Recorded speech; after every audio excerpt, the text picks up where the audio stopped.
స్వచ్ఛతా he సేవ కార్యక్రమంలో భాగంగా మున్సిపల్ కార్మికులకు హెల్త్ క్యాంప్ ఏర్పాటు చేశారు. మున్సిపల్ చైర్పర్సన్ అడవాల జ్యోతి లక్ష్మణ్ కార్యక్రమంలో ముఖ్య అతిథిగా ఎమ్మెల్సీ జీవన్ రెడ్డి పాల్గొని మాట్లాడారు. పొద్దున్న లేవగానే మన కళ్ల ముందు కనిపించేది పారిశుద్ధ్య కార్మికులని, డెంగ్యూ మరియు ఇతర విష జ్వరాల బారి నుండి రక్షించేది పారిశుద్ధ్య కార్మికులని. ఇలాంటి పారిశుద్ధ్య కార్మికుల సమస్యల పరిష్కారంలో మనం చొరవ చూపాలని, వారికి ప్రతి నెల 1వ తేదీన జీతాలు వచ్చేలా కమిషన్ చూడాలి అని, అది మన బాధ్యత అని అన్నారు. కార్యక్రమంలో భాగంగా స్థానిక దేవిశ్రీ గార్డెన్ లో ఈఎస్ఐ ఆధ్వర్యంలో మున్సిపల్ కార్మికులకు హెల్త్ క్యాంపును మున్సిపల్ చైర్పర్సన్ ఏర్పాటు చేయగా, చైర్పర్సన్ మాట్లాడుతూ పట్టణంను పరిశుభ్రంగా ఉంచడంలో ముఖ్య పాత్ర పోషించే పారిశుద్ధ్య కార్మికుల ఆరోగ్య రక్షణ మా యొక్క బాధ్యత అని, అందులో భాగంగానే కార్మికులకు ఈఎస్ఐ బీమా కల్పించడమే కాకుండా హెల్త్ క్యాంప్ ఏర్పాటు చేయడం జరిగిందని తెలిపారు. మున్సిపల్ కార్మికులందరూ తప్పనిసరిగా ఆరోగ్య పరీక్షలు చేయించుకోవాలని సూచించారు. క్యాంపులో అన్ని రకాల వ్యాధి నిర్ధారణ పరీక్షలు ఉన్నాయని, వాటిని అందరూ సద్వినియోగం చేసుకోవాలని కోరారు. కార్యక్రమంలో ఈపీఎఫ్ ఉమ్మడి జిల్లా commissioner Thanayya, municipal commissioner Sammayya, councillor Kyadhasu Naveen, Anumalla Jayashree, Durgayya, Alle Gangasagar, sanitation అధికారులు, మున్సిపల్ ఇంజనీరింగ్ విభాగం అధికారులు, మున్సిపల్ కార్యాలయ సిబ్బంది, నాయకులు గాజు రాజేందర్, మొగిలి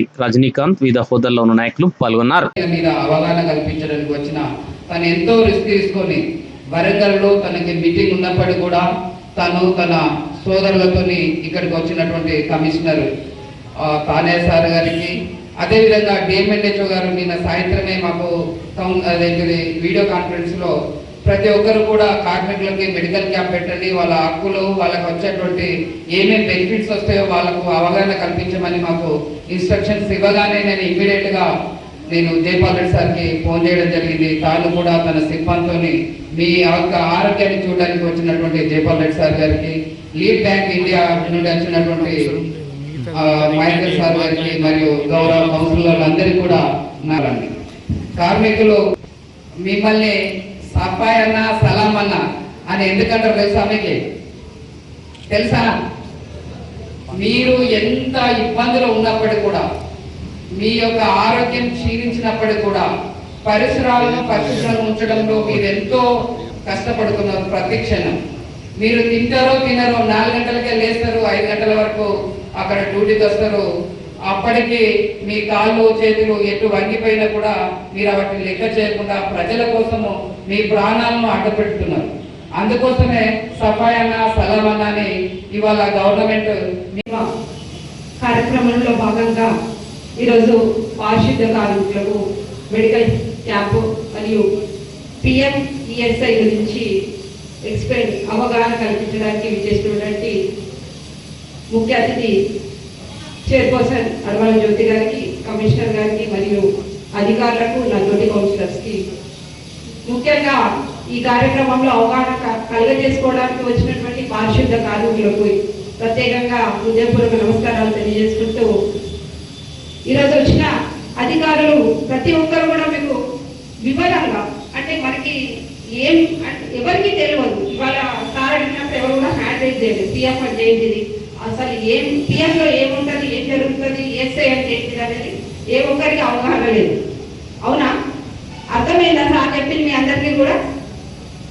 అంటే ఖచ్చితంగా మనం ఇవాళ మున్సిపల్ కార్మికులుగా మనం పనిచేస్తున్నప్పుడు మన పిఎఫ్ కట్ అవుతుందంటే ఆ పిఎఫ్ ఎంత కట్ అవుతుంది, ఎంత మేరకు మనం దాన్ని వినియోగించుకోవచ్చు, మళ్ళీ తర్వాత ఫ్యూచర్లో మన పిల్లలకి ఏ రకంగా యూజ్ చేస్తుంది, మన ఫ్యామిలీ మెంబర్స్కి ఏ రకంగా యూజ్ అవుతుందో లేదనే విషయం మాత్రం క్లారిటీగా చెప్పారు సార్ కూడా. అట్లాగే మెడికల్కి సంబంధించి చెప్పారు సార్ కూడా చాలా బాగా ఎక్స్ప్లెయిన్ చేసింది. అంటే మనము పని చేస్తూ పోతున్నాం, కానీ దాన్ని ఏ రకంగా యూటిలైజ్ చేసుకోవాలి, ఏ రకంగా దాన్ని వాడుకోవాలనే విషయం మనకు తెలియక, అవగాహన లేక మనం వెనుకబడిపోతున్నాం. కాకపోతే మీరు ఏం చేయాలంటే, అధికారులు ఉంటారు, శానిటేషన్కి సంబంధించిన జవాన్లు కానీ, శానిటరీ ఇన్స్పెక్టర్లు కానీ, ప్లస్ ఎన్విరాన్మెంట్కి సంబంధించిన ఇంజనీర్లు కూడా ఇప్పుడు మనకు అందుబాటులో ఉన్నారు. శానిటేషన్కి సంబంధించిన అట్లాంటి వాళ్ళని మనం వెళ్ళి అడగాలి, విషయాలు తెలుసుకోవాలి. తెలుసుకుంటే మనకు తెలుస్తుంది. మనం పని చేస్తున్నాం, మనం పని చేసేసి ఇంటికి వెళ్ళిపోతున్నాం, అసలు మనకి ఏమి జరుగుతుంది ఏంటనేది మనకి ఏం తెలియదు. మనం సంపాదిస్తున్నాం, ఫ్యామిలీకి వెళ్తున్నాం, మనం మీరు ఇచ్చిన పైసలు ఏ రకంగా యూజ్ చేసుకోవాలనేది మనకు తెలియదు. కాబట్టి ఖచ్చితంగా ప్రతి ఒక్కరు కూడా ఏదైనా కానీ, ఏ కార్యక్రమం అయినా కానీ భయపడాల్సిన అవసరం లేదు. ఎందుకంటే ఇదంతా మున్సిపాలిటీ ఒక కుటుంబం. హెల్త్ క్యాంప్ వైద్య శిబిరం నిర్మించడం జరిగింది.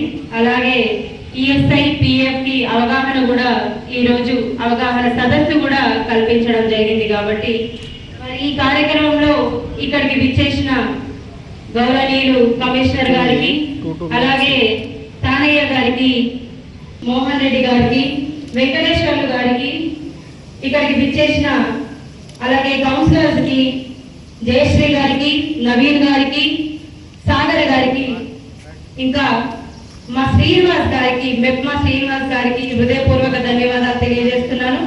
అలాగే ఇక్కడ విచ్చేసిన మా మెప్మా సిబ్బందికి, మిగతా మా కార్మికులందరికీ హృదయపూర్వక ధన్యవాదాలు తెలియజేస్తున్నాను. మరి మీ అందరికీ ఇంతసేపు మాట్లాడిరంటే మీ అందరూ ఇది మీ నిద్రపోయే టైం అనుకుంటా. ప్రతి ఒక్కరికి నిద్ర వస్తున్నట్టున్నది, అందరికీ ఆకలి కూడా అవుతున్నట్టున్నది. నేను బాగా టైం తీసుకోను, కొంచెం టైమే తీసుకుంటా. ఇప్పటికే వీళ్ళందరూ మీకు చెప్పింది మీకు అంత మొత్తం అర్థమయ్యే ఉంటది. అందుకే నేను కూడా లాస్ట్ గా కొంచెం చెప్పాలనుకుంటున్నా. మీ అందరికి అర్థమయ్యే భాషలోనే చెప్తా నేను. మీరందరూ వాళ్ళు చెప్పే భాష మీకు అర్థమైందా, అర్థం కాలేదా, మీకు వాళ్ళ మనసు తెలిస్తే చాలు, వాళ్ళ భాష అర్థం కాకపోయినా కూడా. కాకపోతే ఏంటంటే మీ అందరికీ ఈఎస్ఐ హాస్పిటల్ ప్రతి కార్మికుడికి హక్కు, అది ఈఎస్ఐ హాస్పిటల్ అనేది. మరి మీకు అక్కడ డబ్బులు పే చేస్తున్నారు, మీరు చార్జెస్ తీసుకున్నారని మీరు అంటున్నారు కాబట్టి దాని మీద కమిషనర్ గారికి ఇప్పుడే నేను ఆదేశాలు ఇవ్వడం జరుగుతుంది. మరి ఎందుకు తీసుకుంటారు? కార్మికుల కోసమే కదా హాస్పిటల్, దానికి మీరు డబ్బులు పే చేయాల్సిన అవసరం లేదని చెప్పేసి ఈ సందర్భంగా ఈ కమిషనర్ గారికి చెప్పడం జరుగుతుంది. రేపే వారు వెళ్ళి మనకు సందర్శన చేసి మీకోసం మీరు ఇంత సేవ చేస్తున్న విఎస్ హాస్పిటల్లో ఖచ్చితంగా మరి అక్కడ ఎందుకు ఇలా జరుగుతుందని చెప్పేసి తెలుసుకొని రమ్మని చెప్పడానికి జరుగుతుంది. కాబట్టి మీకు ఖచ్చితంగా దీని తదుపరి మీ అందరికీ ఫ్రీ వచ్చేలా మేము చేస్తాం ఖచ్చితంగా. సో దాంతో పాటు మీకు ఇప్పటికే పిఎఫ్ గురించి, పిఎఫ్ ఏదైతే ఉందో, ప్రైవేట్ ఫండ్ ఏదైతే ఉందో మీకు అందరికీ అవగాహన కలిగిందని చెప్పేసి నేను అనుకుంటున్నాను. మీరు రేపొద్దున మీ అందరికీ ఆ భగవంతుడు దయ వల్ల ఎవరికి ఏం కాకూడదు, తప్పిపోయి ఎవరికైనా ఏదైనా అయితే దాని తదనంతరం ఏంటిది అనేది మీకు మొత్తం ఇప్పటికో అరగంట సేపు దాని గురించి మేమందరికీ వివరించడం జరిగింది. కాబట్టి సో మీ అందరూ తగు జాగ్రత్తలు తీసుకొని ఎలా ఉండాలి, మరి ఎలా చేసుకోవాలి, ఎంత తొందరగా చేసుకోవాలి, ఉన్న వాళ్ళు దాన్ని ఎట్లా చేసుకోవాలనేది ప్రతి ఒక్కరూ దాని మీద అవగాహన తెచ్చుకోండి. మరి దాంతో పాటు డాక్టర్ జయపాల్ రెడ్డి గారు కూడా ఇందాక మీ ఆరోగ్యాల గురించి మాట్లాడారు. మరి ఏం తింటే బాగుంటది, ఎట్లుంటే బాగుంటది, ప్రజల సమస్యల కోసం పరిగెడుతున్న మీకు మరి మీ ఆరోగ్యాలు చూసుకోవడానికి కూడా కాస్త సమయం మీరు కేటాయిస్తే మరి మీ ఆరోగ్యాలు కూడా నియామకాలు తగ్గించుకొని అవుట్ సోర్సింగ్ పై ఆధారపడడంతో మున్సిపల్ కొంత ఆర్థిక బాధ తగ్గించుకోవాలని ప్రయత్నించింది. సరే ఏదైనా కానీ ప్రధాన సేవలు ఇటు పారిశుద్ధ్యమే కానీ, త్రాగునీటి సరఫరా కానీ, విద్యుద్దీకరణ కానీ, ఇవన్నీ నిర్వహణ కూడా మీతో దొరుకుతున్నామని చెప్పండి. నాకు తెలిసి జగిత్యాల మున్సిపాలిటీ అమ్మ నాకు దాదాపు 4 దశాబ్దాల నుండి ప్రజా జీవితంలో ఉన్నాను నేను. ఈ 4 దశాబ్దాలకి వెళ్ళి అంటే 40 సంవత్సరాలు గమనిస్తుంటే వీళ్ళు జగిత్యాల పట్టణం ఒక ప్రత్యేక గుర్తింపు పొందే విధంగా రాష్ట్ర స్థాయిలో ఏదైతుందో అవార్డు అందుకుంటుంది. క్లీన్ సిటీగా కానివ్వండి, ఇతరత్ర కానివ్వండి కూడా చెప్పంటున్నాయి. గ్రీన్, క్లీన్ అండ్ గ్రీన్, గతంలో హరితహారంలో కూడా ఈ మున్సిపాలిటీకి అవార్డు రావడం జరిగింది. ఇవన్నింటికి ఏదైతుందో ప్రధాన మరి క్రియాశీలకంగా మీరు పనిచేయడంతో ఈ అవార్డు వస్తున్నాయన్నమాట. సమస్య అవార్డు కాదు, నాకు చేసే సేవ ప్రధానం చెప్పండి. నాకు తెలిసి మొత్తం వాళ్ళు జగిత్యాల ఉమ్మడి ఆంధ్రప్రదేశ్ రాష్ట్రంలోనే జగిత్యాల మున్సిపాలిటీ ఒక ప్రత్యేక గుర్తింపు పొందింది అన్నమాట. బహుశా అనుకుంటాను ఉమ్మడి రాష్ట్రంలో అనునిత్యం త్రాగునీటి సరఫరా కల్పింపచేస్తున్న మున్సిపాలిటీ కేవలం జగిత్యాల మున్సిపాలిటీ చెప్పాలి తప్పదని చెప్పారు. సాధారణంగా పట్టణాలలో రోజు విడత రోజు కానీ లేదా వారానికి 2 రోజులు కానీ త్రాగునీటి సరఫరా చేయగలుగుతుంది. కానీ ఒక జగిత్యాల మున్సిపాలిటీ మాత్రమే ఏదైతుందో ప్రతిరోజు త్రాగునీటి సౌకర్యం మనం ఎంతసేపు ఇవ్వగలుగుతాం, గడిపిస్తున్నామా, ఇస్తున్నామా అనే సమస్య ఎట్లున్నా కానీ every day we're giving water supply. అదృష్టం ఏంటంటే అప్పుడు శ్రీరామ్ సాగర్ ప్రాజెక్ట్ నిర్మాణ దశలో ఏదైతుందో మన జగిత్యాల మున్సిపాలిటీకి సంబంధించిన త్రాగునీటి సరఫరా కొరకు ఏదో బ్యాలెన్సింగ్ రిజర్వాయర్ మనం అక్కడ నిర్మాణం చేసుకునే అవకాశం లభించడము. ధర్మ సముద్రం డైరెక్ట్ కాకతీయ కెనాల్ నుండి ఏదైతుందో ధర్మ సముద్రానికి ఏదైతుందో మనం వాటర్ సప్లై సోర్స్ క్రియేట్ చేసుకోవడంతో ఎస్ఆర్ఎస్పిలో ఉండే డేట్ స్టోరేజ్ వరకు కూడా మనం నీటిని వాడుకునేటువంటి అవకాశం ఇక్కడ మనకు మాత్రం ఉన్నామని చెప్పండి. దాంతోనే జైత్యాల స్పర్శ ఒక విధంగా మనం అభిషేకంలో చెప్పారు. ఇవన్నీ కూడా నిర్వహించేది ఎవరు? ఎన్ని మౌలిక సదుపాయాలు మనం సమకూర్చుకున్నా కానీ ఇవన్నీ నిర్వహించేది మీరు బాధ్యత కార్మికులు చెప్పక తప్పదంటుంది. రోజు పొద్దులు లేస్తే ఎవరింటి ముందు అది ఎట్లా మీరు వసూలు చేస్తారు నల్ల బిల్లు పనులు అది కూడా చెప్తారు. అవి మాగా భారం వేసేటి మీరు చేసే సేవ చెప్తున్నాను నేను. అవి ఎట్లా మీకు అవసరం కాబట్టి చేస్తుంటారు మీరు. అవి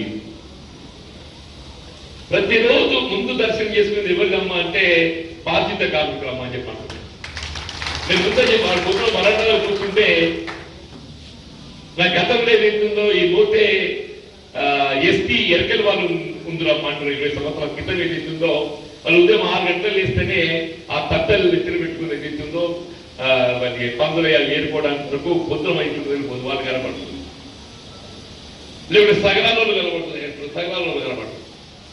ఇప్పుడు ప్రతిరోజు పొద్దున్న లేస్తే నాకు దర్శనం అయ్యేది మీ దర్శనం అవుతుందమ్మా అని చెప్పి మీ దర్శనం అవుతుందని చెప్పాను. నాకొక్కరికే కాదు, జగిత్యాల పట్టణంలో ఉండేటువంటి ఇవాళందరికీ కూడా ఇక్కడ ఎన్ని ఇళ్ళు ఉంటాయో గృహలు అందరి కూడా దర్శనం అయ్యేది మీ దర్శనం అవుతామని చెప్పాను.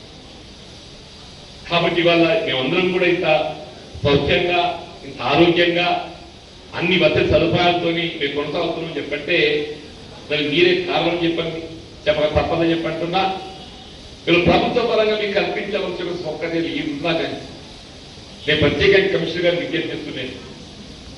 ఇప్పుడు మనకు కావాల్సిన వేద బట్టలు ఎట్లా ప్రతి నెల